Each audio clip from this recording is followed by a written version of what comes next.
ഒന്നാന്തരം വീട്, കുറഞ്ഞത് 1 ലക്ഷം കട്ടെങ്കിലും കയറിക്കാം. കഴിഞ്ഞ ബുധനാഴ്ച പച്ച നിറത്തിലുള്ള ഒരു സൽവാറും കമ്മീസും മാഗി ഇട്ടുകൊണ്ട് വന്നിട്ട് അത് ബ്യൂട്ടിഫുൾ ആയിരുന്നു. നല്ല ഓർമ്മയാണല്ലോ. മാഗിയുടെ കാര്യത്തിൽ എനിക്ക് വലിയ ശ്രദ്ധയാണ്.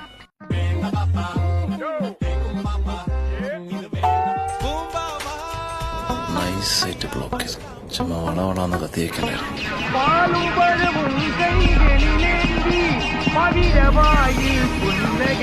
എന്താണ് ഫോണ് പോക്കുന്നില്ലേ, ശരം വിട്ട മാതിരി എന്തോ കുഴപ്പമുണ്ടല്ലോ.